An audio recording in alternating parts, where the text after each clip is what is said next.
Kalau kita itu menyadari bahwasanya pesan-pesan yang ada dalam kitab suci kita itu adalah sebuah karya dari Ilahi, minimal kita menyadari dengan logika.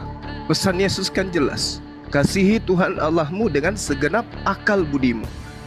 Berarti kalau saudara-saudara saya di sini, meskipun Anda tidak bersyahadat, tapi Anda sudah mengaku Yesus itu sebagai utusan Tuhan, berarti Anda telah mendudukkan perkara akal itu sebagai nora wahid di dalam kehidupan Anda sebagai manusia. Itu yang pertama. Kemudian, bagaimana kita bisa menyayangi anak istri kita? Ini poin. Bukankah kehidupan kita di atas muka bumi ini berkeluarga, punya anak, punya istri, punya keturunan, agar mereka siang malam kita meninggalkan rumah mencari nafkah untuk membahagiakan mereka, untuk membuat mereka tersenyum, untuk membuat mereka itu bahagia. Tapi apakah kita mau kebahagiaan ini hanya kebahagiaan semu yang mereka rasakan hanya berpuluh tahun, sementara mereka menderita di kehidupan kekal kelak? Hanya karena kita selaku orang tua salah di dalam mencari keyakinan, hanya karena ego, dilahirkan dalam keadaan yang salah, kemudian kita ngotot pada kesalahan dan menganggap kesalahan itu adalah sebuah kebenaran. Karena semua kesalahan ketika dilakukan secara berantai, secara terstruktur dan lama, berlangsung secara lama, maka itu nanti akan seakan-akan menjadi benar. Maka untuk menetralkan kembali harus kepada akal. Apa nasihat Yesus? Itu dulu, jangan dulu ke Islam. Jangan ke Islam dulu. Apa yang dikatakan?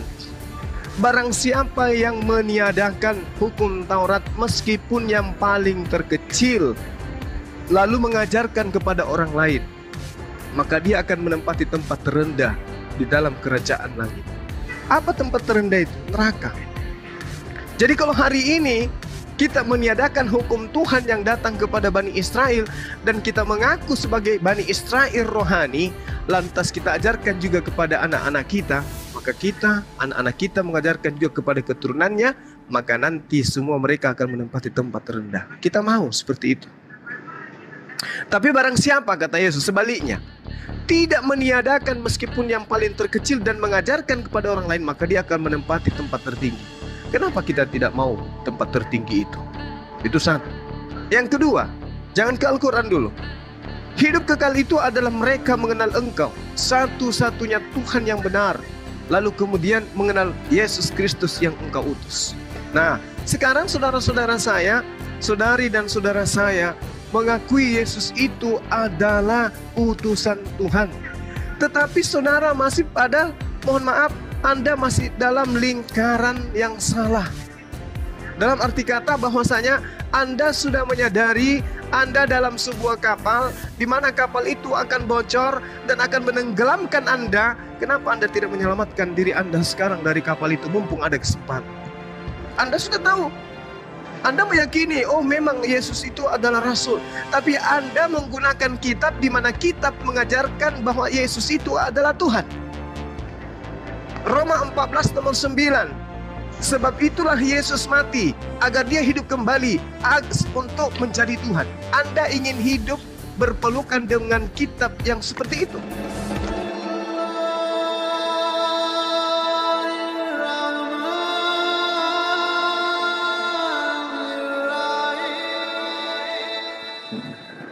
Dia gue ceritain sedikit ya Mbak, apa dari Katolik dia udah mualaf. Udah berapa tahun Bang Hendra? 2008 Bang. 2008, sempat ditodong juga, banyak juga cobaannya. Ya nggak bisa ini. Ya udah, Bang Oli sekarang silakan Bang Oli. Akhirnya ya, sahabat Bang Oli. Akhirnya berpesan. Bang Zuma, salam Bang Zuma. Salam buat Mbak Sarah, salam semua buat teman-teman yang silakan. Komal. Ini aku memang ngotot banget karena aku baru dapat kesempatan satu Komal sama Bang Zuma gitu. Jadi dari tadi aku ngemis. Iya, silakan Bang. Jadi gini, sama Mbak Sarah juga, mumpung Mbak Sarah di sini. Jadi gini Mbak Sarah, saya juga sementara ini mencari jalan kebenaran dari keimanan saya Mbak, sama kayak Mbak juga, ya kan, dimana apa yang diajarkan dari keluarga kita maupun dari gereja-gereja kita itu sangat bertentangan dengan apa yang menurut kita secara berlogika dan bernalar itu eh, pasif gitu loh.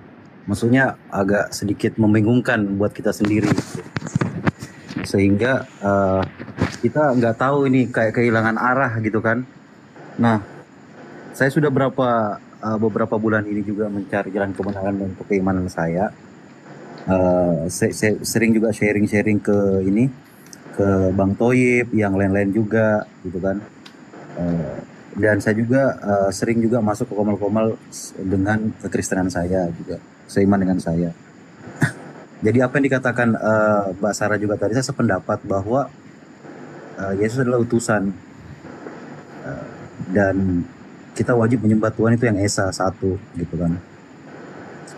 Nah di sini sebagai manusia biasa dan tidak lepas juga dari kecerdasan kita sendiri itu untuk berlogika dan menafsirkan apa yang menjadi keyakinan dan keimanan kita sendiri. Nah jujur aja, saya dalam keluarga saya juga agak sedikit berat juga gitu kan. Nah sekarang saya ingin sebenarnya bertanya aja sama Bang Zuma ini, gimana sih meyakinkan keyakinan kita itu yang menjadi benar-benar bisa istilahnya nih, jangan kita berbicara Islam dulu dan jangan kita berbicara dalam kekristenan dulu Bang. Itu saya. Jadi saya ingin bertanya kepada Bang Zuma, gimana cara meyakinkan keimanan kita itu sendiri kalau kebenaran itu kita sudah dapat, tapi keimanan kita itu belum bisa pudar gitu loh Bang.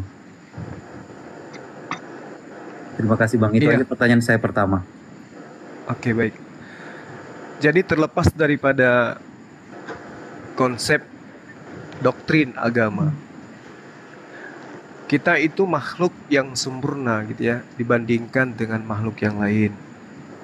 Ketika kemudian kita mendengarkan suara petir atau suara apapun itu, kita bisa menelaah, oh itu adalah petir dan seterusnya.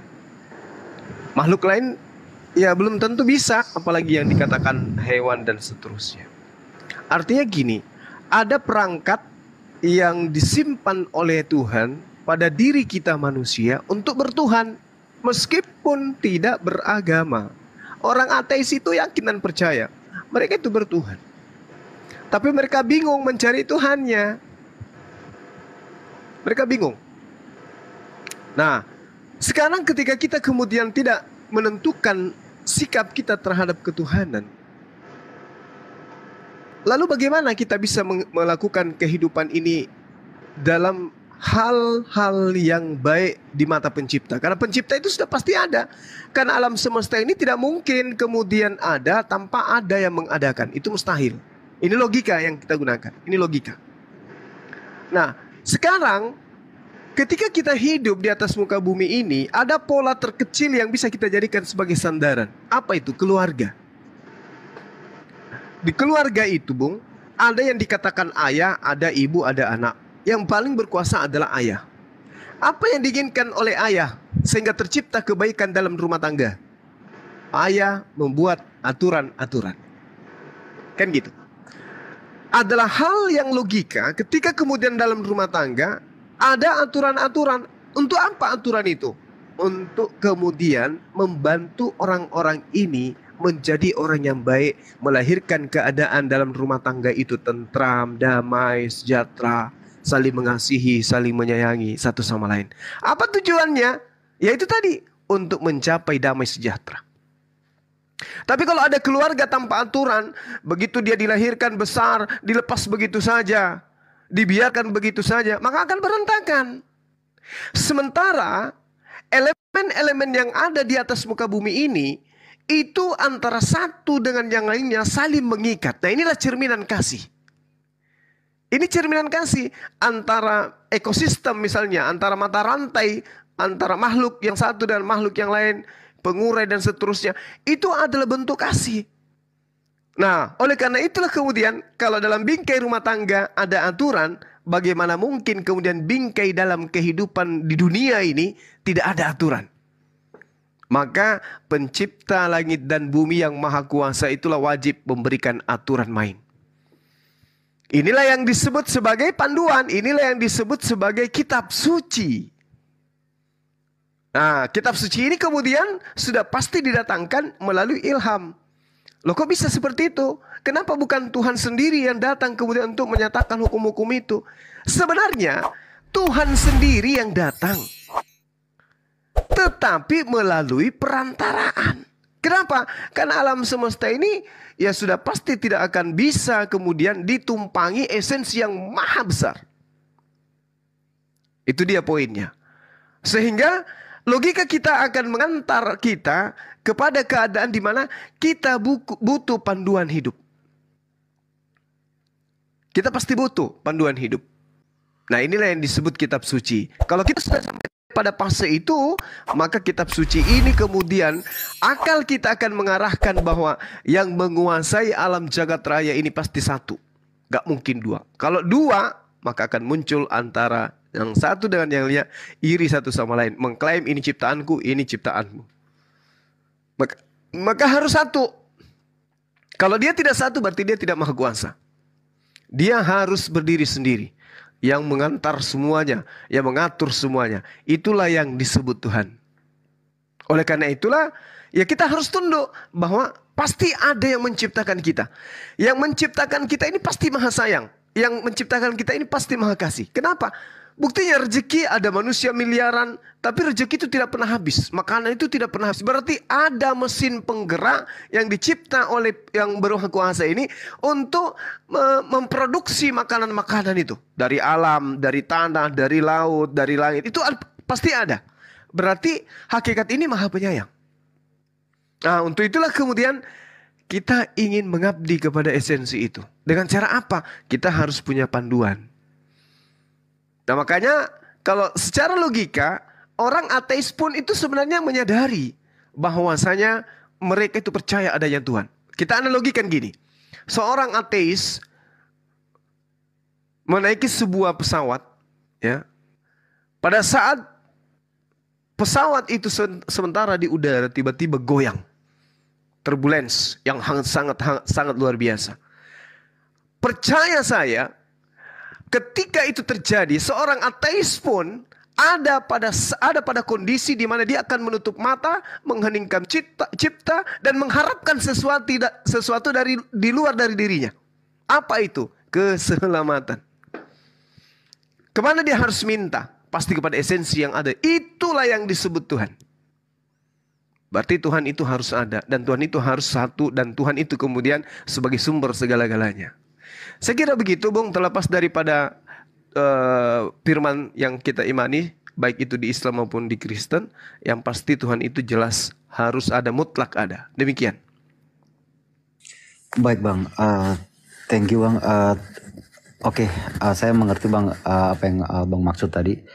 Nah, oke, berarti artinya kalau ada dengan adanya Tuhan, berarti Tuhan adalah satu, gitu kan? Dia tidak bisa dia boleh menciptakan apapun yang dia inginkan untuk menyinkronkan semua yang ada di muka bumi ini. Siap. Nah, artinya kalau dalam kekristenan saya yang saya yakini sekarang, berarti kalau kita menganggap Yesus adalah Tuhan, berarti itu Yesus adalah ciptaan Tuhan. Dan ciptaan Tuhan itu dijadikan sebagai utusan untuk mengajarkan kepada seluruh umat manusia tentang jalan yang benar menuju kematian, yang setelah kematian itu kita akan dibangkitkan lagi menuju surga ataupun neraka. Benar begitu ya Bang ya? Betul. Oke, berarti yang selama ini yang saya imani adalah ciptaan Tuhan. Iya, betul. Ciptaan Tuhan. Betul, ciptaan. Mau saya tunjukkan ayatnya, Bang? Sebentar, Bang. Artinya kalau dia sebagai ciptaan Tuhan, artinya dia seorang manusia dan sama kayak kita juga manusia. Betul. Terlepas dari itu, dia diutus sama Tuhan, diberikan suatu keistimewaan, baik itu mukjizat ataupun apapun itu. Artinya itu adalah kelebihan dari manusia masing-masing. Benar begitu ya Bang ya? Betul itu. Betul. Oke, berarti berarti kita mengimani satu Tuhan, mengamini satu Tuhan. Terus agama yang dibenarkan sama Tuhan itulah agama yang kalau menurut yang saya dengar tadi Bang Zuma bilang ada agama yang terakhir yaitu menyempurnakan segala macam agama-agama yang sudah ada sebelum Islam itu ada. Benar ya Bang ya? Iya, iya. Oke, berarti begini Mbak Sarah. Kita sependapat berarti kita sependapat Mbak Sarah bahwa kalau kita mengimani di kekristenan kita terlepas dulu dari Yesus ya. Kita mengimani satu Bapa, satu Allah. Gitu kan? Iya. Artinya Yesus adalah utusan. Iya, benar. Berarti Masya Allah. berarti Yesus itu tidak membawa agama yang namanya agama Kristen. No, tidak. Oke, kita setuju itu dulu ya. Berarti Iya, memang benar. berarti, Masya Allah. berarti artinya kalau kita mengikuti ajaran Yesus yang kita sementara ini kita yakini sebagai Tuhan, berarti agama Kristen itu siapa yang ciptakan? Paulus. Ya bener. Paulus, makanya aku goyang kayak gitu. Makanya aku goyang. Jadi kita belajar gitu loh. Jadi jangan kita ngotot-ngotot seperti orang-orang Kristen yang selama ini kita masuk ke room saudara-saudara kita ini, mereka mengotot-ngotot seperti yang siapa tadi tuh, perempuan itu tadi tuh, nggak nyambung gitu loh. Nah, jadi kita harus belajar, kita simak dulu mana yang benar gitu loh. Ini kakak juga lagi belajar gitu. Makanya tadi untuk menyebut satu hal kata-kata itu belum begitu secepatnya, karena kalau buru-buru nantinya bisa batal gitu loh, bisa kembali lagi. Jadi kita harus betul-betul matang. Satu-satunya kita sebut itu tidak ada kembali lagi, itu udah sumpah itu. Iya betul. Nah itu prinsip saya. Karena gini. Itu udah sumpah. Karena gini Mbak Sarah. Iya. Karena gini Mbak Sarah, saya kan punya teman Yahudi juga. Iya. Aku sempat pertanyakan gitu. Kenapa kamu Maaf ya bapak-bapak dulu ya, ini kayaknya lagi curhat juga sama aku nih. Mantap. Nggak apa-apa, Pak. Ruang dan Silakan, tempat silakan. dipersilahkan. Iya silakan. Nah, Iya. jadi gini Mbak Sarah, saya kan pernah bertanya juga sama teman yang beragama Yahudi, teman saya sendiri. Nah, aku bertanya sama dia, kenapa kamu tidak menganggap Yesus itu sebagai Tuhan? Padahal saya itu menganggap Yesus sebagai Tuhan. Aku gituin. Terus dia bilang sama aku, Yesus menurut di Yahudi itu dia bukan Tuhan. Ya benar memang. Terus dia bilang kayak gini ke aku juga. Nah itu yang dari situlah aku membingungkan aku yang pertama kali ya. Terus dia bilang begini, kalau aku sama agama Islam itu satu Tuhan gitu loh. Kata dia. Kata teman saya yang Yahudi gitu kan. Nah disinilah yang membuat kita bingung sebenarnya. Nah sekarang dengan yang itulah, statement dia itulah aku mencari jalan kebenaran itu sendiri. Nah begitu kita udah masuk kita dalam hal itu, ya kita sering-sering mendengarkan di rom-rom saudara-saudara kita ini. Di situ kita belajar satu persatu, kita pedalami dulu kebenaran itu. Nah makanya tadi aku nekat untuk meminta kepada host supaya saya bisa dinaikkan ke multi biar bisa bertanya kebenaran itu di mana gitu. Jadi makanya tadi aku udah bertanya yang benar dan aku udah simak apa yang mereka katakan kepada saya.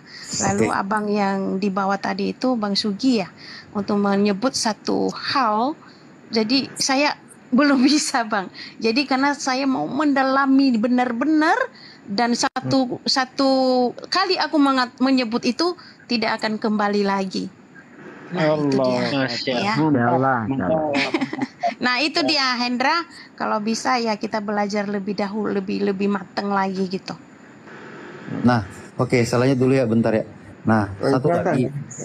Kita sapa dulu abang aku nih Bang. Assalamualaikum Bang Handi. Ya lanjut.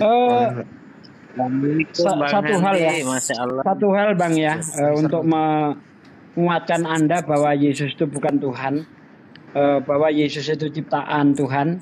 Itu di dalam Wahyu 3 ayat 14 dikatakan di situ, dan tuliskanlah kepada malaikat jemaat di Laodikia, inilah firman dari Amin, saksi yang setia dan benar, permulaan dari ciptaan Allah. Yesus permulaan dari ciptaan Allah. Ini fakta, bukti. Yesus ciptaan Tuhan, sehingga tidak mungkin dia akan dituhankan. Begitu, Bang. Oke, Bang, makasih, Bang. Oke. Bang, Ya. iya oke. Lanjut Bang Oli. Lanjut Bang Oli. Iya, jadi tadi jujur aja, tadi saya jam 3 sore tadi aku didatangkan pendeta ke rumah untuk membimbing saya gitu kan. Itu tujuan dari mama dan papa supaya saya bisa belajar lagi bimbingan untuk keagamaan kekristenan saya gitu kan. Nah, pendeta itu mengajarkan saya tentang bagaimana mengasihi sesama, itu yang pertama yang diajarkan. Tapi saya tidak pernah membantah gitu kan. Nah, pada saat dia masuk ke area pembahasan tentang perjamuan kudus itu, karena saya bertanya, kenapa sih adik saya itu belum bisa perjamuan kudus? Soalnya dia kan belum dibaptis katanya. Nah, aku bilang tujuan perjamuan kudus itu apa sih, Romo? Tak gituin. Terus dia bilang, nah, perjamuan kudus itu Pertanyaannya, serah kita, darah kita kepada Yesus, bahwa kita mempercayai Yesus sebagai Tuhan. Karena dengan penyalipan dia menebus dosa-dosa kita. Oh, seperti itu. Terus kalau kita perjamuan kudus ada roti sama anggur gitu. Iya, terus. Anggurnya itu buat apa? Iya. Oh, itu coba simbolis aja. Jadi kamu harus yakini bahwa anggur itu adalah seperti darah Yesus. Lah, kok kita disuruh minum darah? Tak gituin. Aku bilang, Pak Pendeta ini nggak salah. Tak gituin. Romo ini nggak salah, Romo. Iya, memang gitu, karena kita ditebus sama darah Yesus. Jadi anggaplah itu anggur adalah darah Yesus. Dalam hati saya, kok seperti ini, berarti kita kayak vampir gitu minum darah gitu kan. Jadi itu yang membingungkan saya juga, jujur-jujur aja. Jadi aku tidak menyimak benar apa yang Romo tadi memang sih lembut. Bang Billy sabar, Bang Billy dibawa dulu. Ya lanjut. Lembut banget cara menjelaskannya gitu kan, tapi nggak masuk juga di logika saya gitu kan. Dan ada beberapa juga yang menyangkal di perasaan saya juga, tapi nggak usah saya ungkapkan lah itu. Nanti aja, makanya saya ingin juga belajar lebih dalam lagi tentang keyakinan saya dulu sebelum saya berpindah ke keyakinan lain gitu. Seperti itu, Bang Zuma. Bang Zuma, ada yang mau tanya lagi nggak? Apa yang sebenarnya harus kita lakukan ketika keimanan kita itu sudah tergoyahkan, Bang? Masya Allah. Kan Bang Zuma. Berdoalah kawanku. Berdoalah kepada Tuhan. Meminta petunjuk. Sama halnya awalnya aku ya. Saat didera secara fisik. Sabar. Hendra, kita persilakan dulu Gurunda. Silakan Bang Gurunda. Ya. Jadi sebenarnya gini ya. Saya tidak kemudian bermimpi untuk Anda menjadi Muslim. Enggak. Saya juga tidak pernah kemudian memberikan suatu penekanan terhadap teman-teman Kristen itu menjadi seorang Muslim. Tidak. Tapi saya terharu ketika orang itu sudah mengakui bahwa Yesus itu adalah utusan Tuhan. Bagi saya itu sudah cukup, Bung. Itu adalah langkah untuk Anda untuk selamat. Kami apologet Muslim ini menghabiskan waktu siang dan malam sampai jam segini itu bukan karena kebencian, tapi semata-mata yuk mari kita sama-sama mendudukkan perkara keyakinan kita itu bahwa Yesus itu utusan. Sudah cukup itu sudah cukup. Karena Yesus sendiri berpesan. Yesus berpesan kepada kita. Kalau kita mengakui Bang Indra, di mute aja Bang Indra biar tidak mengganggu Bang Indra. Ya, kalau kita itu menyadari bahwasanya pesan-pesan yang ada dalam kitab suci kita itu adalah sebuah karya dari ilahi, minimal kita menyadari dengan logika. Pesan Yesus kan jelas. Kasihi Tuhan Allahmu dengan segenap akal budimu. Berarti kalau saudara-saudara saya di sini, meskipun Anda tidak bersyahadat, Tapi Anda sudah mengaku Yesus itu sebagai utusan Tuhan, berarti Anda telah mendudukkan perkara akal itu sebagai nurul wahid di dalam kehidupan Anda sebagai manusia. Itu yang pertama. Kemudian, bagaimana kita bisa menyayangi anak istri kita? Ini poin. Bukankah kehidupan kita di atas muka bumi ini berkeluarga, punya anak, punya istri, punya keturunan, agar mereka siang malam kita meninggalkan rumah mencari nafkah untuk membahagiakan mereka, untuk membuat mereka tersenyum, untuk membuat mereka itu bahagia. Tapi apakah kita mau kebahagiaan ini hanya kebahagiaan semu yang mereka rasakan hanya berpuluh tahun, sementara mereka menderita di kehidupan kekal kelak? Hanya karena kita selaku orang tua salah di dalam mencari keyakinan, hanya karena ego, dilahirkan dalam keadaan yang salah, kemudian kita ngotot pada kesalahan dan menganggap kesalahan itu adalah sebuah kebenaran. Karena semua kesalahan ketika dilakukan secara berantai, secara terstruktur dan lama, secara berlangsung secara lama, maka itu nanti akan seakan-akan menjadi benar. Maka untuk menetralkan kembali harus kepada akal. Apa nasihat Yesus? Itu dulu, jangan dulu ke Islam. Jangan ke Islam dulu. Apa yang dikatakan? Barang siapa yang meniadakan hukum Taurat meskipun yang paling terkecil, lalu mengajarkan kepada orang lain, maka dia akan menempati tempat terendah di dalam kerajaan langit. Apa tempat terendah itu? Neraka. Jadi kalau hari ini kita meniadakan hukum Tuhan yang datang kepada Bani Israel, dan kita mengaku sebagai Bani Israel rohani, lantas kita ajarkan juga kepada anak-anak kita, maka kita, anak-anak kita mengajarkan juga kepada keturunannya, maka nanti semua mereka akan menempati tempat terendah. Kita mau seperti itu. Tapi barang siapa, kata Yesus, sebaliknya, tidak meniadakan meskipun yang paling terkecil dan mengajarkan kepada orang lain, maka dia akan menempati tempat tertinggi. Kenapa kita tidak mau tempat tertinggi itu? Itu satu. Yang kedua, jangan ke Al-Quran dulu. Hidup kekal itu adalah mereka mengenal Engkau, satu-satunya Tuhan yang benar, lalu kemudian mengenal Yesus Kristus yang Engkau utus. Nah, sekarang saudara-saudara saya, saudari dan saudara saya, mengakui Yesus itu adalah utusan Tuhan. Tetapi saudara masih pada, mohon maaf, Anda masih dalam lingkaran yang salah. Dalam arti kata bahwasanya Anda sudah menyadari Anda dalam sebuah kapal, di mana kapal itu akan bocor dan akan menenggelamkan Anda. Kenapa Anda tidak menyelamatkan diri Anda sekarang dari kapal itu mumpung ada kesempatan? Anda sudah tahu. Anda meyakini, oh memang Yesus itu adalah Rasul. Tapi Anda menggunakan kitab di mana kitab mengajarkan bahwa Yesus itu adalah Tuhan. Roma 14 nomor 9. Sebab itulah Yesus mati, agar dia hidup kembali untuk menjadi Tuhan. Anda ingin hidup berpelukan dengan kitab yang seperti itu. Anda mengakui dia nabi, dia utusan Tuhan, tetapi Anda merangkul sebuah kitab yang menghujat beliau. Lalu apa solusinya? Tinggalkan. Kalau perlu jadi ateis. Kalau perlu jadi ateis. Tinggalkan kemudian ajaran yang seperti itu, sucikan, bersihkan diri Anda dari ajaran seperti itu, lalu belajar. Setelah menentukan langkah, belajar. Kemana saya harus pergi? Aku tidak mungkin tidak punya panduan. Sekarang Anda pilih, pelajari Hindu, pelajari Buddha, pelajari Islam. Yang mana yang kemudian bisa menuntun Anda dari bangun tidur sampai tidur kembali penuh dengan kalam ilahi, yang mengajarkan kemudian keselamatan bukan hanya di dunia, tapi lebih-lebih di akhirat. Tentukan nanti di sana. Agama mana yang kemudian mendudukkan Yesus itu sebagai nabi, sebagai rasul yang menjunjung tinggi namanya.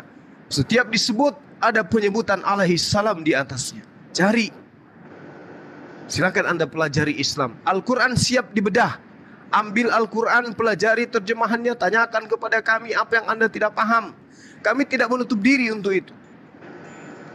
Karena kenapa? Sebenarnya gini, saya, Bang Suma, dan semua apologet muslim yakin dan percaya tidak ada di antara kami yang beranjak untuk menjadi apologet sebagai penghujat. Nggak ada sama sekali. Tidak ada di antara kami yang punya niatan untuk mencederai perasaan saudara-saudara Kristen. Tidak ada sama sekali. Tapi itu harus terjadi ketika kita di medan perang terjadi saling serang.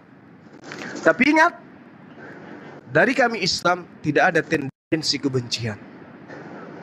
Lillahi ta'ala, demi Allah, saya menjadi apologet sudah puluhan tahun, tidak ada tendensi kebencian kepada saudara-saudara Kristen. Saya punya adik angkat Kristen, saya punya kakak angkat Kristen. Mereka aman dengan saya. Ketika mereka mau ibadah, saya antar ke gereja. Ketika saya mau sholat Jumat, mereka antar saya ke masjid. Aman. Tidak ada masalah dengan itu. Tapi ketika kita di dunia debat, kita harus memperjuangkan kebenaran. Kenapa harus ngotot? Kenapa harus ngotot? Karena kita tahu kebenaran itu. Kenapa kita harus melakukan penekanan? Karena kita cinta dengan saudara kita. Sudah jelas-jelas dalilnya mengatakan 1 Korintus 15 nomor 28. Pada tiba masa kesudahannya, Yesus akan menyerahkan kerajaan Allah Bapa kepada Allah Bapa, dan dia akan melenyapkan dirinya. Setelah itu Tuhan Allah akan berdiri di dalam. Setelah itu semuanya kita akan berdiri di dalam Tuhan Allah seorang diri. Coba. Itu tujuan kita. Begitu juga kami Muslim. Tapi salahnya, contoh misalnya, salahnya seperti, mohon maaf ini ya, mohon maaf, seperti apologet Muslim seperti Kiamat. Mereka ingin menyadarkan Islam, tapi menyerang Islam dengan membabi buta. Kalau kami, contoh, saya ingin berdialog kepada teman-teman. Ketika ada yang dikatakan, mari kita berdoa syafaat. Saya tanya, di mana di dalam kitab saudara ada doa syafaat? Syafaat itu apa? Original teksnya apa? Jangan Anda memperbodoh diri dengan istilah Islam yang Anda tidak tahu. Begitu saya naik di atas komal teman-teman Kristen, ada diterangkan di dalam kitab kami, di dalam surah Al-Hajj ayat 34. Jelas sekali Allah mengatakan di sana bahwa para nabi telah disyariatkan oleh Allah Subhanahu wa taala bahwa setiap mereka itu diberi aturan penyembelihan kurban. Walikulli ummatin ja'alna mansaqal liyazkurus smallah ala ma razaqahum min bahimatil an'am. Saudara-saudara Kristenku, saya ingin membahas Al-Quran di tengah-tengah kalian. Di ayat Al-Quran menjelaskan setiap umat diberi aturan penyembelihan hewan kurban. Ketika mereka mempersembahkan kurban kepada Tuhan, maka yang dipersembahkan adalah kurban hewan. Saya minta, karena di dalam kitab saudara ada imamat 1 nomor 2, ada imamat 4. Lalu kemudian jelas sekali dalam kitab saudara bahwasanya Tuhan meminta kurban persembahan binatang. Yesus juga mengajarkan dalam Matius 8 nomor 4, persembahkanlah persembahan yang diperintahkan oleh Nabi Musa kepadamu. Saya ingin tahu dari saudara-saudara, dari mana kemudian ilmunya Tuhan meminta persembahan darah manusia. Ini wujud kasih sayang, bukan wujud kebencian. Tujuannya apa? Untuk menyadarkan saudara-saudara. Tapi apa yang terjadi? Si Suma itu penghujat. Dia hanya cari koin. Dia hanya mencari pembeli beras. La haula wala quwata illa billah. Padahal tujuan kita itu adalah mari kita torehkan kasih sayang itu dengan saling menasihati satu sama lain. Aku menasihatimu dengan kitabmu, karena tidak mungkin dengan Al-Quran aku menasihatimu. Kamu beda keyakinan denganku. Kamu mau menasihatiku dengan Al-Quran, silakan. Tapi masalahnya kitab termaterai ini tidak bisa Anda baca. Bagaimana mungkin Anda mau menasihati saya dengan Al-Quran?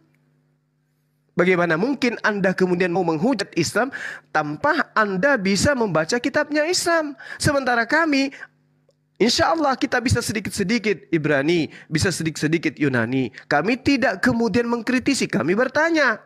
Bagaimana solusinya? Dalam kitab Anda dikatakan Yesus bukan Tuhan. Kok dituhankan? Tolong ajarkan kami. Gimana solusinya tuh? Dibilangnya, kamu itu penghujat, kamu itu penista, kamu itu pembohong, kamu itu penipu, kamu itu iblis. Na'udzubillah, summa na'udzubillah. Jadi gitu saudara-saudaraku, adalah satu kebahagiaan bagi saya sebagai apologet. Anda tidak perlu bersyahadat saat sekarang. Bagi saya, Anda mengimani dan menyadari bahwa Yesus itu adalah Rasul utusan Tuhan, bukan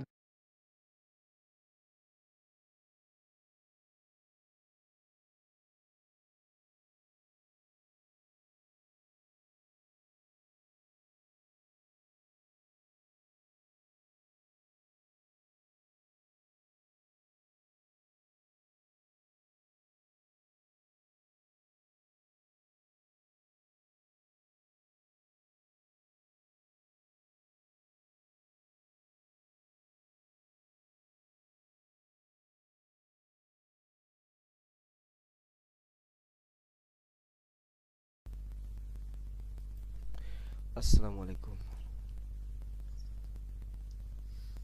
Assalamualaikum warahmatullahi wabarakatuh. Maaf sahabat-sahabat, maaf.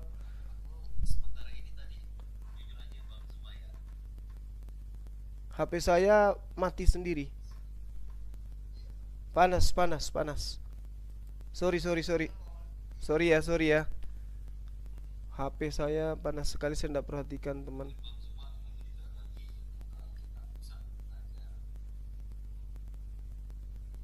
Bentar ya.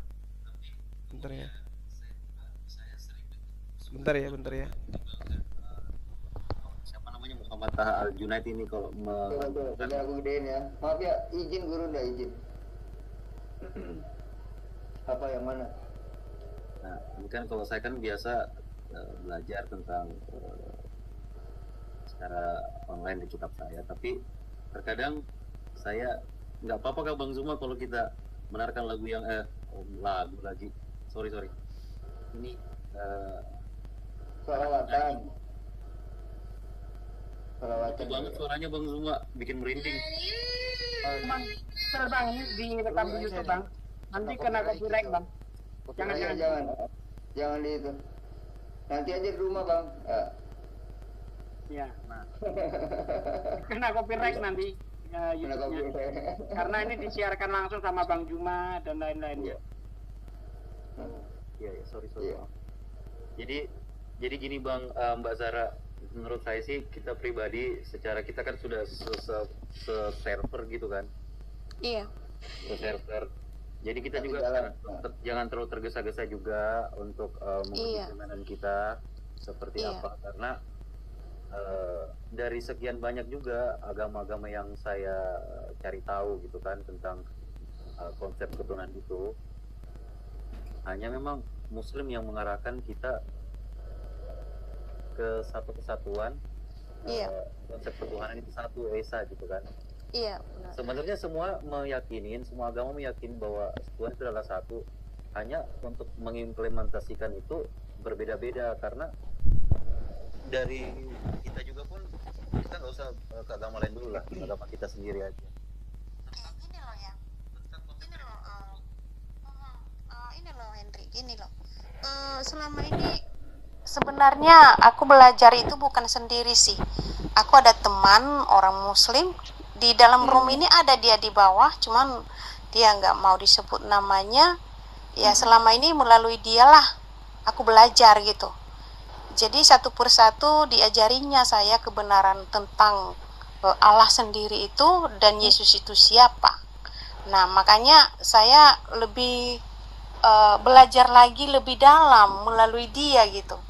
Nah dia mengajarkan bahwasanya kalau memang kamu itu belum percaya apa yang saya katakan, boleh sekali-sekali di live Bang Juma, di sana nanti dijelaskan kebenarannya itu. Ya, di live ini di room ini ada dia di bawah. Dia nggak mau disebut namanya saja, itu teman saya. Sudah berteman sampai udah 4 tahun sampai sekarang. Dan kami sering teleponan untuk belajar gitu, untuk mengajari saya, menginjilin saya. Bahkan saya yang punya Alkitab, saya nggak tahu isinya. Dia mengajari saya, ya. Dia mengajari saya, sumpah, bener. Ini demi Tuhan. Dia mengajari saya bahwasannya Yesus itu bukan Tuhan. Dia adalah utusan Allah sendiri gitu. Dan agama Kristen itu bukanlah Yesus yang membawanya. Dia adalah Paulus gitu loh. Jadi jangan percaya bahwasanya Yesus itu adalah Tuhan. Nah, maka itu saya nekat untuk hadir di setiap ada tukar-tukar pikiran atau penjelasan-penjelasan kebenaran ini melalui live kayak gini gitu. Aku suka untuk mendengarkan kebenaran. Oh gitu, kita kan punya akal, punya pikiran, jadi kita harus mana yang benar itu yang kita ambil.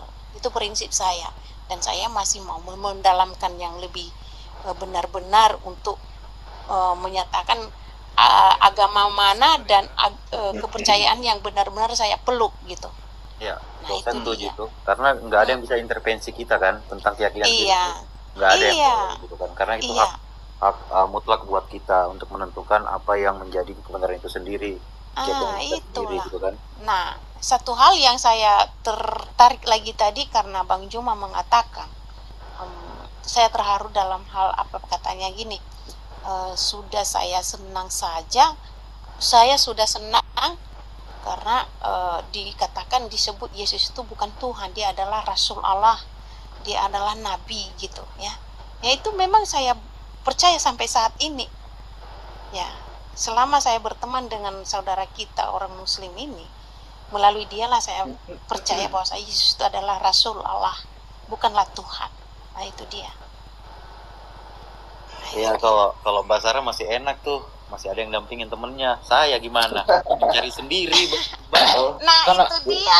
Saya sih bersyukur punya teman seorang Muslim. Saya nanya kiri kanan, belajar kiri kanan, masuk di Komal ini dihujat juga saya karena katanya bidat atau apa gitu kan. Saya nggak ngerti gitu kan. Pada saat bertanya tentang konsep Trinity. Makanya kita berteman. Bang Holy Spirit kan ada saya kemarin, Bang. Masa lu? Iya, Bang Andi nggak diakuin, Bang Andi. Kan ada saya kemarin, Bang. Masa iya, Bang Andi nggak diakuin, Bang Andi. Kita. Iya, sebelumnya ketemu sama Bang Sidi. Ya Bang Heli. Nah, itulah yang menjadi kebimbangan kita sebenarnya Mbak Sarah. Ketika kita dihadapkan dengan beberapa ayat-ayat dalam Alkitab kita sendiri itu yang membuat kita karena tidak sinkronisasi dan tidak berlogika menurut saya gitu loh. Apa yang kita harap jawaban itu masuk di logika kita itu nggak ada pun masuk tapi tidak terlalu berkaitan gitu loh. Kayaknya aneh gitu kan. Ketika ayat yang satu dikaitkan dengan ayat yang lain, dibantah lagi sama ayat yang satunya, dibantah lagi sama ayat yang lainnya.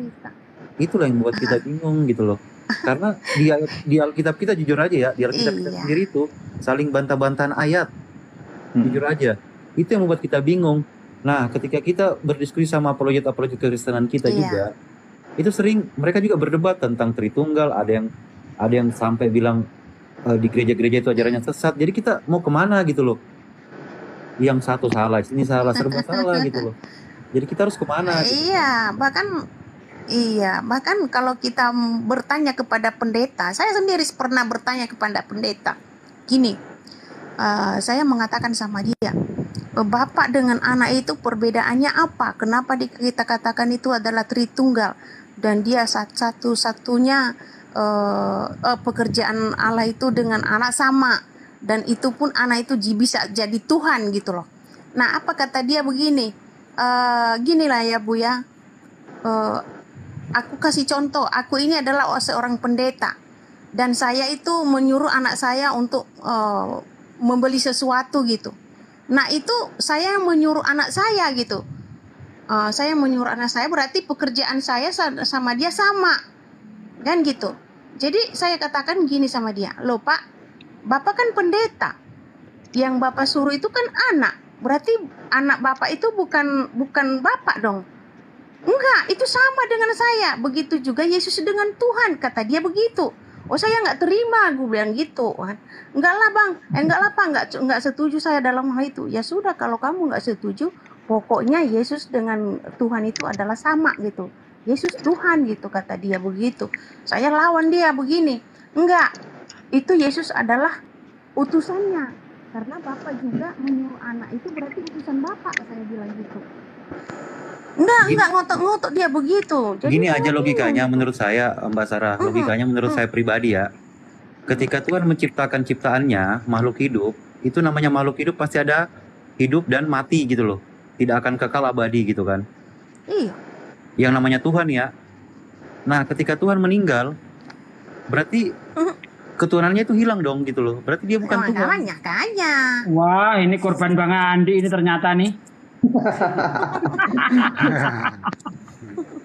Aku boleh nanya ke Mbak Sarah nggak?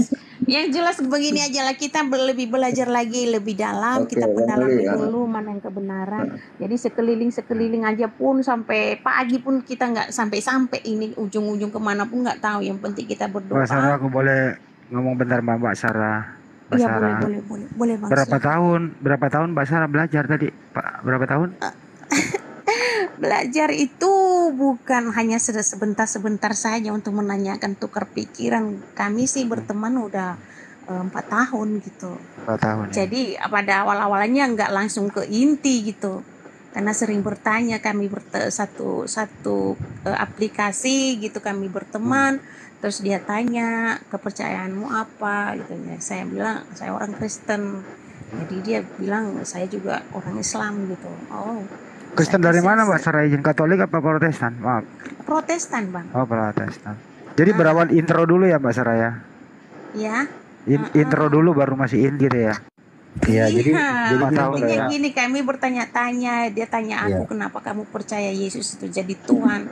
Dia tanya aku kamu itu percaya Yesus itu Tuhan. Saya sampai katakan dulunya sama dia, iya 100% Yesus adalah Tuhan. Karena dia mengatakan tidak ada jalan, tidak ada yang sampai kepada Bapa kalau tidak melalui aku, kata dia. Jadi itu Yesus adalah Tuhan, jalan sebenar-benarnya. Iya, itulah doktrin yang kita terima Mbak Sarah. Itu selama ini loh Bang, itu jujur saja saya. Oh, doktrinnya di Yohanes 14:6 ya Mbak Sarah ya? Jadi ya, sebenarnya gini Mbak Sarah. Dia diam saja. Aku dulu dong sama Mbak Sarah, satu lagi pertanyaan.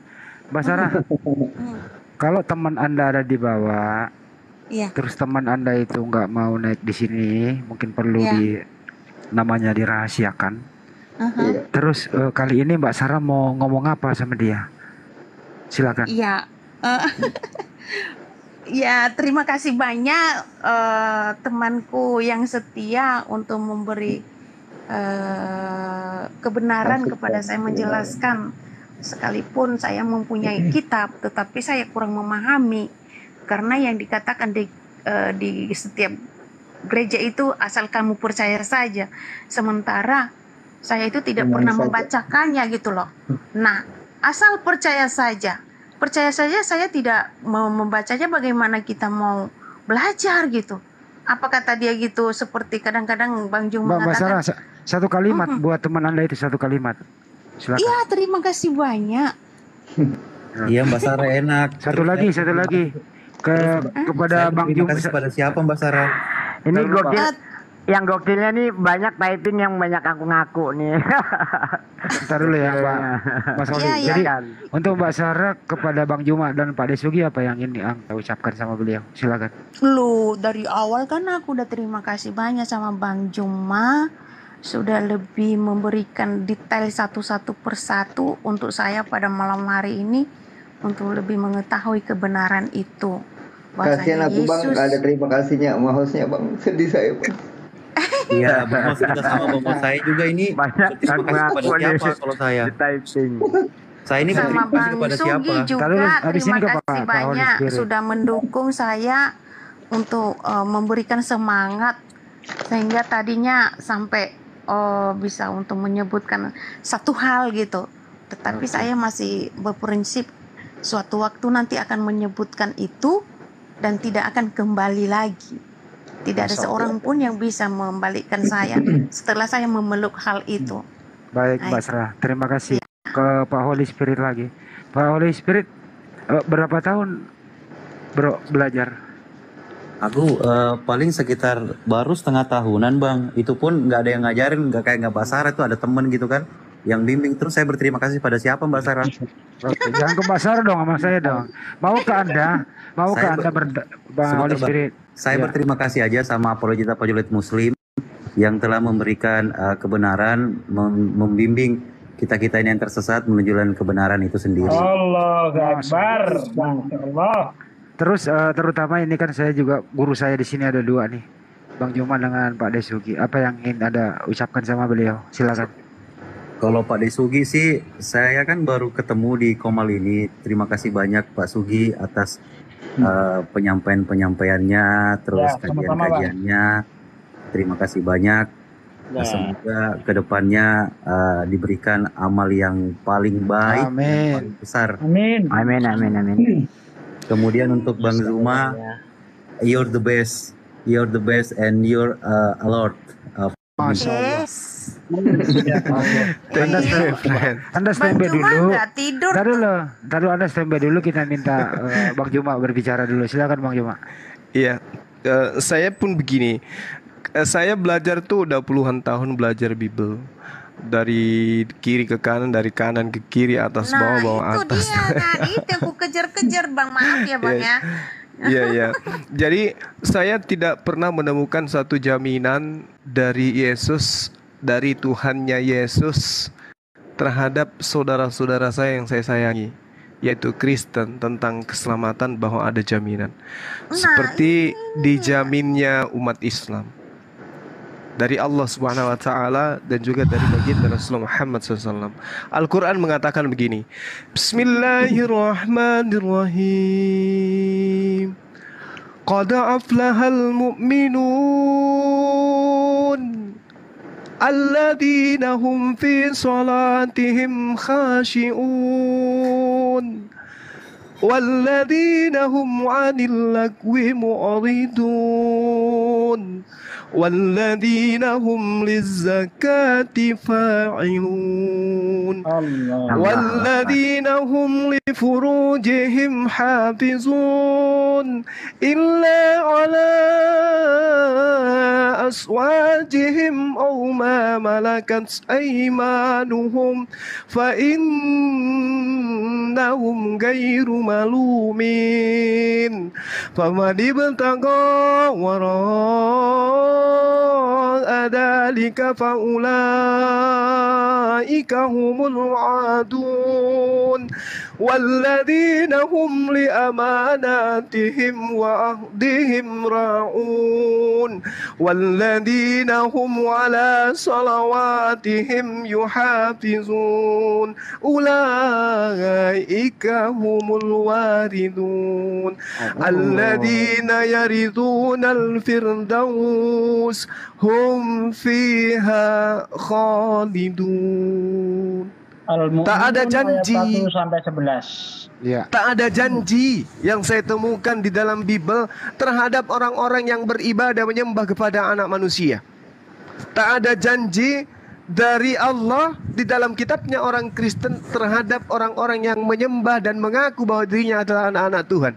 Tetapi kalau di dalam Islam, subhanallah, qad aflahal mu'minun, sungguh beruntung orang-orang Islam, alladzina hum fi salatihim khashi'un, yaitu orang-orang yang khusyuk di dalam salatnya, walladzina hum 'anil lagwi mu'ridun, dan orang yang menjauhkan diri dari perbuatan dan perkataan yang tidak berguna, walladzina hum lizakati fa'ilun, dan orang yang menunaikan zakat, walladzina hum li furujihim hafizun, dan orang yang memelihara kemaluannya, illa ala azwajihim aw ma malakat aymanuhum fa innahum ghairu malumin, kecuali terhadap istri-istri mereka atau hamba sahaya yang mereka miliki, maka sesungguhnya mereka tidak tercela. Pamadi bataqa wara azalika fa ulaika humul adun, tetapi barang siapa mencari di balik itu semua, yaitu berzina dan sebagainya, maka mereka itu adalah orang-orang yang melampaui batas. Walladzina hum li amanatihim wa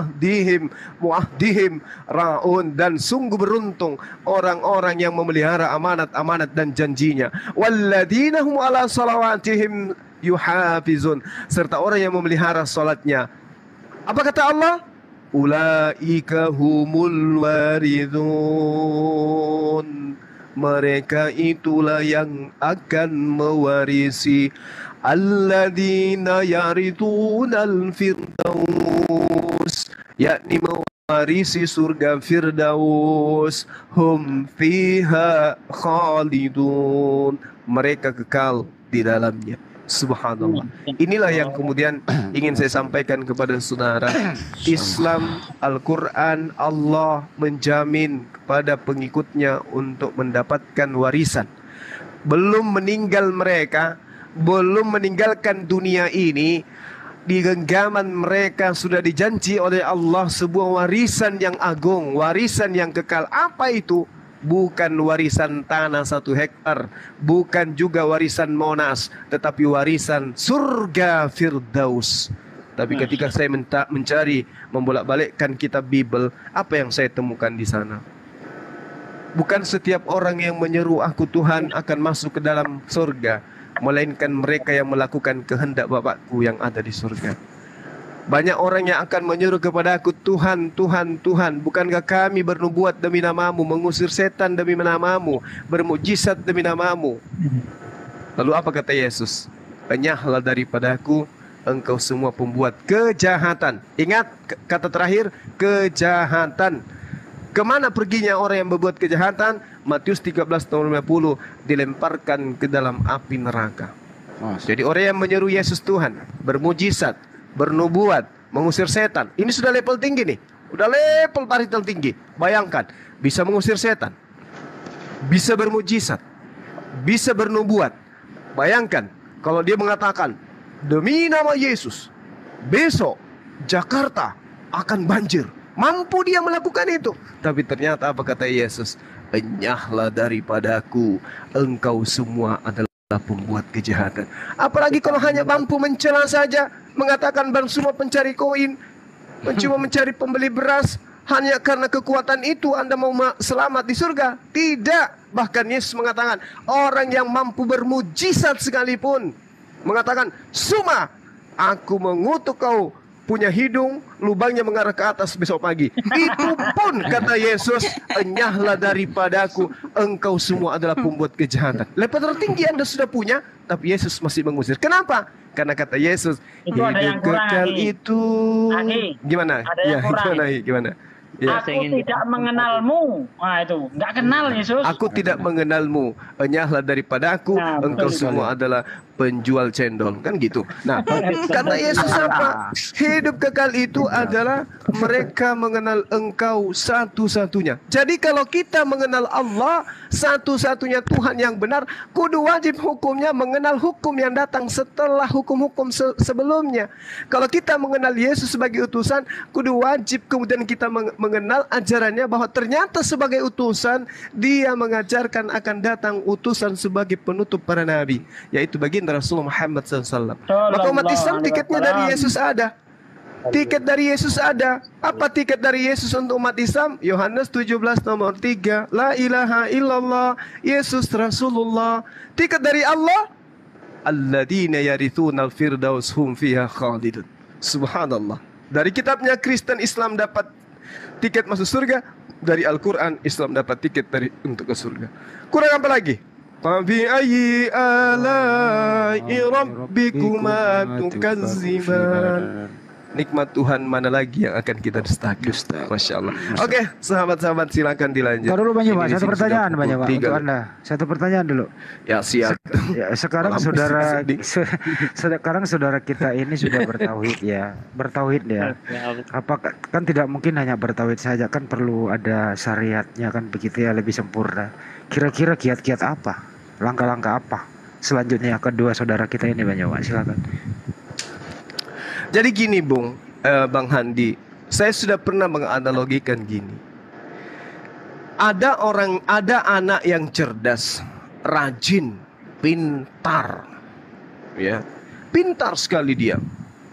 Suatu waktu kemudian dia tinggal di samping sekolah, orang semua ujian, dia pun kemudian mengambil kertas habis ujian yang dilempar lewat jendela. Diambil ujian soal-soal itu. Dengan cekatan dia jawab. Apa yang dimaksud dengan ekonomi? Dia jelaskan, dia jabarkan. Apa yang dimaksud dengan ekosistem? Apa yang dimaksud dengan fotosintesis? Dia jelaskan semua. Begitu diperiksa jawabannya, benar, 100 nilainya. Tapi begitu ujian nasional kemudian selesai, anak itu tidak dapat ijazah. Kenapa tidak dapat ijazah? Padahal dia pintar, dia cerdas. Alasannya karena dia tidak terdaftar. Dia belum login Bang Hadi. Asyhadu an la ilaha illallah wa asyhadu anna Muhammad Muhammadar Rasulullah. Belum mendaftar jadi siswa di kampus itu. Jadi biar bagaimanapun nilainya tinggi, tapi dia belum mendaftar sebagai siswa di sekolah tersebut. Orang ujian nasional semua dapat ijazah, mau yang bodoh, mau yang cerdas, mau yang paling pintar, semua dapat ijazah, tapi dia tidak. Gigit jari dia nanti, kebingungan nanti di akhirat mau kemana perginya. Tidak ada pembimbing. Nanti di padang mahsyar dia mau berbaris, datang ke barisan Nabi Muhammad SAW. Dikatakan, aku pengikutmu wahai Nabi Muhammad, karena aku tidak pernah menuhankan Yesus. Kata Rasulullah balik ke belakang melihatnya. Ini analogi. Maaf, saya tidak mengenal Anda. Pergilah ke Yesus. Begitu dia pergi ke Yesus, wahai Yesus, aku menuhankan Tuhanmu satu-satunya Tuhan, dan aku mengakui kamu adalah engkau adalah Nabi utusan Tuhan. Aku tidak pernah menuhankanmu. Tapi apa kata Yesus? Bung, betul. Tetapi kan ada pesanku, bahwa setelah aku pergi ke langit akan datang penggantiku. Kenapa kau tidak mengakui dia sebagai penggantiku? Padahal dialah pelanjut tongkat estafet kerajaan Yehuda.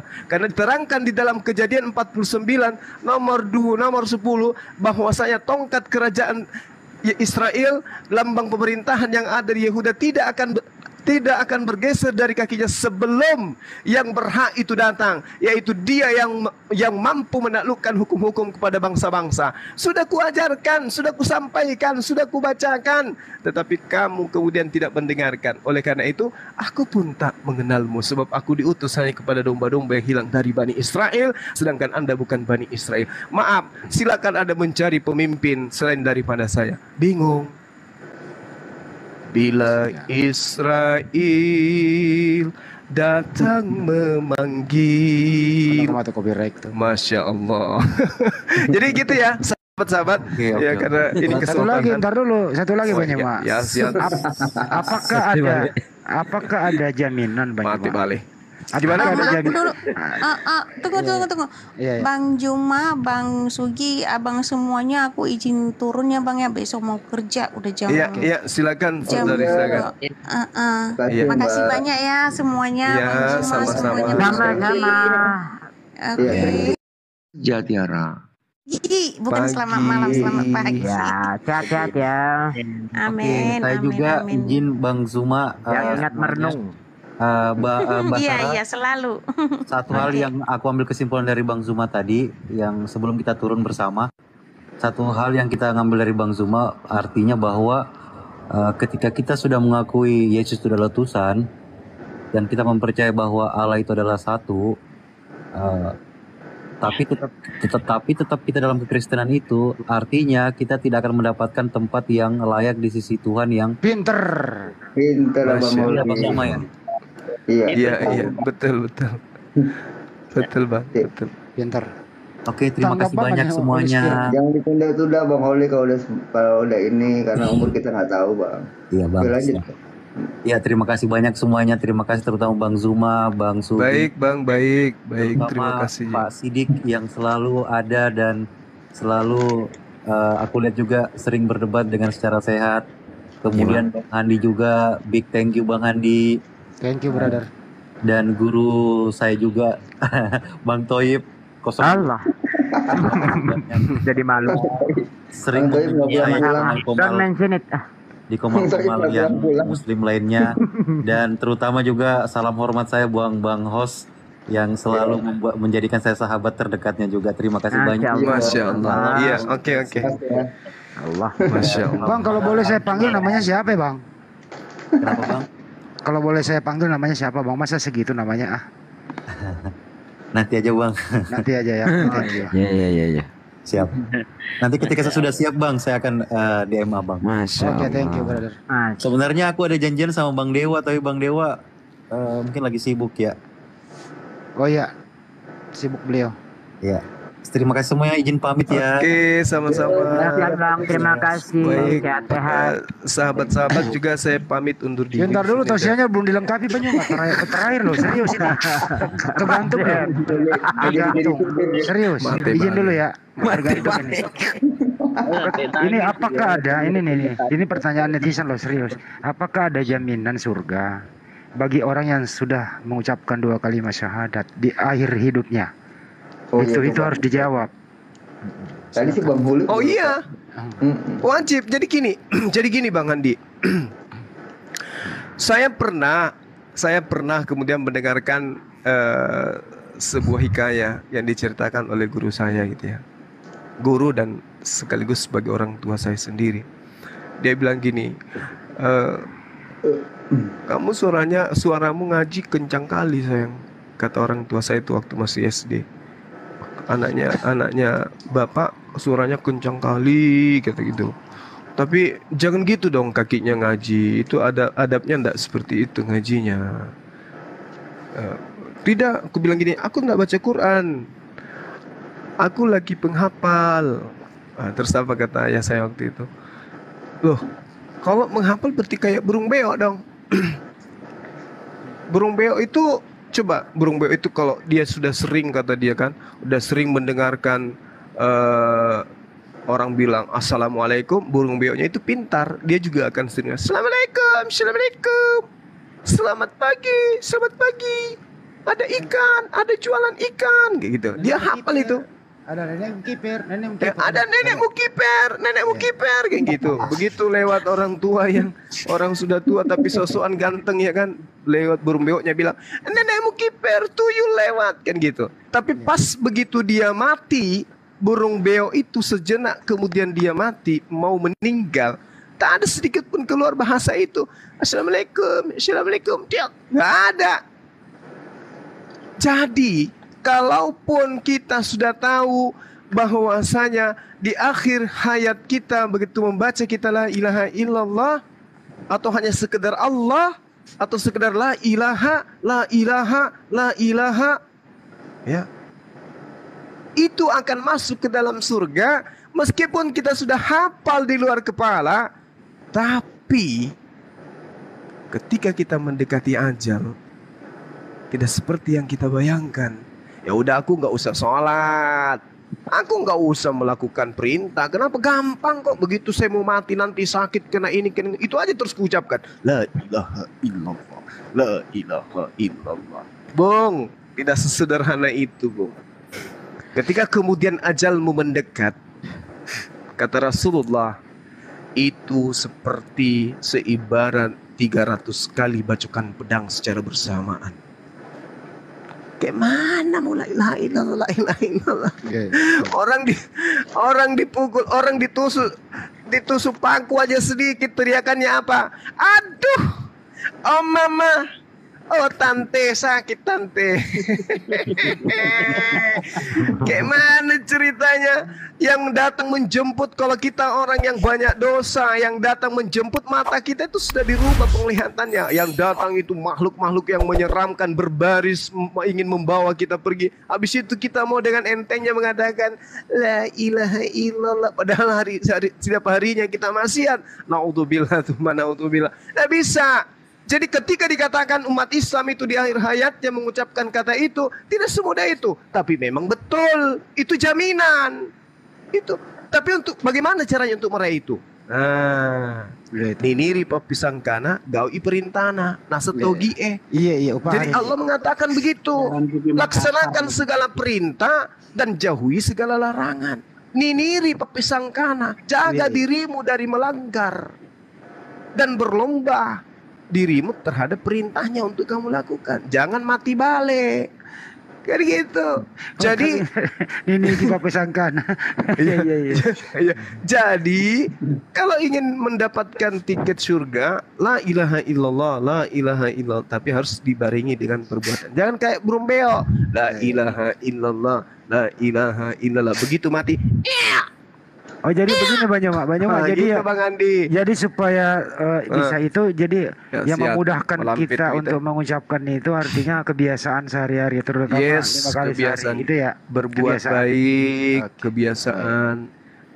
Karena orang itu akan berakhir hidupnya dan kebiasaannya sehari-hari. Masya Allah. Kalau kebiasaannya itu berzikir, kebiasaannya itu kemudian istighfar, insya Allah akan berakhir dengan itu. Kalau tiap hari haleluya, haleluya, terakhir begitu nanti. Oh, enggak ada tuntunan begitu nanti kalau dia mau mati. Enggak ada petunjuk itu lagi. Bingung dia. Iya sih kalau lebat tuh. Iya. Bingung dia, bingung. Karena yang dilihat itu sudah bayang-bayangan api neraka dia. Saya kira gitu Bang Handi. Ada tamu kita, jadi tolong dilayani. Saya pamit untuk diri dulu. Sudah jam 3 di sini 30. Satu kali lagi menyahut untuk bertanya, ku cabuk kumisnya Bang Handi. Enggak lagi. Kau udah puncaknya udah itu. Oke, sahabat-sahabat sekalian, terima kasih atas kebersamaannya. Saya mohon maaf ketika puasa selain Allah Subhanahu wa taala. Masya Allah. Saya pamit undur diri atas segala hilaf. Ada kata-kata kami, saya mewakili semua guru-guru kita yang ada di sini, mewakili mengucapkan permohonan maaf. Makasih, dan Abang. sama-sama Bang. Semoga jumpa sebulan akan datang nih. Insya Allah, amin, amin ya Rabbal. Dan juga permohonan maaf. Oh iya, nanti kita main gaple ya sama-sama. Buset, kebiasaan. Saya biasa main gaple Bang, tapi kan enggak judi otak. Apa? Asa otak, bukan otak asa. Tak balik nih, mati nih balik. Jadi gitu ya. Iya. Saya pamit undur diri. Saya Zulkifli Abbas, saudara dari antum semua, baik Kristen maupun Islam. Aku adalah saudaramu. Kita adalah saudara sebangsa dan setanah air.